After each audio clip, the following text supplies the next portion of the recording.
കേരള കോൺഗ്രസ് കാണക്കാരി മണ്ഡലം പ്രവർത്തക സമ്മേളനവും വജ്രജൂബിലി ആഘോഷവും നടന്നു. മോൻസ് ജോസഫ് MLA ഉദ്ഘാടനം നിർവഹിച്ചു. ഫ്രാൻസിസ് ജോർജ് MP മുതിർന്ന കേരള കോൺഗ്രസ് പ്രവർത്തകരെ ആദരിച്ചു. ഈ സർക്കാരിന്റെ ധൂർത്തും കെടുകാര്യസ്ഥയും മൂലമാണ് ഈ സംസ്ഥാനത്ത് ഇത്ര വലിയ സാമ്പത്തിക പ്രതിസന്ധി ഉണ്ടായത് എന്നുള്ള കാര്യത്തിൽ നമുക്കാർക്കും ഒരു തർക്കമില്ല.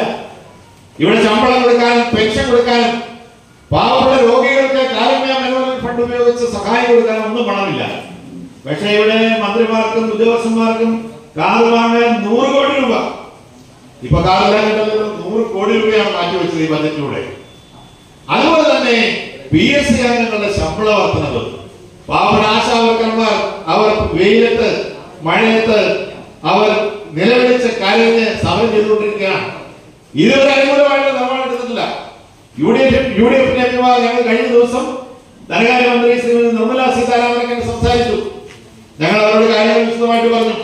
കേന്ദ്രം കൊടുക്കുന്ന 2000 രൂപ, സംസ്ഥാനം കൊടുക്കുന്ന 6000 രൂപയും പിന്നെ 1000 രൂപയുടെ അവർ ചെയ്യുന്ന ചില ജോലികൾക്ക് വേണ്ടിയിട്ട് ചില റേറ്റ് നിശ്ചയിച്ച് കൊടുക്കുന്ന 1000-ൽ താഴെ തുക, അങ്ങനെ 7-2, 6-2, 8-1 കഷ്ടി 9000 രൂപയാണ് ഈ പാവപ്പെട്ട സ്ത്രീകൾക്ക് കിട്ടുന്നത്. 2000 രൂപ എന്ന് പറയുന്നത് വലിയ ഇൻസെന്റീവ് എന്നാണ് അതിന്റെ പേര് കൂടി. എന്ത് ഇൻസെന്റീവാണ് 2000 രൂപ ഈ കാലഘട്ടത്തിൽ? കാണക്കാരി പഞ്ചായത്ത് ഓഡിറ്റോറിയത്തിൽ നടന്ന സമ്മേളനത്തിൽ കേരള കോൺഗ്രസ് കാണക്കാരി മണ്ഡലം പ്രസിഡന്റ് റോയി ചാണകപ്പാറ അധ്യക്ഷനായിരുന്നു.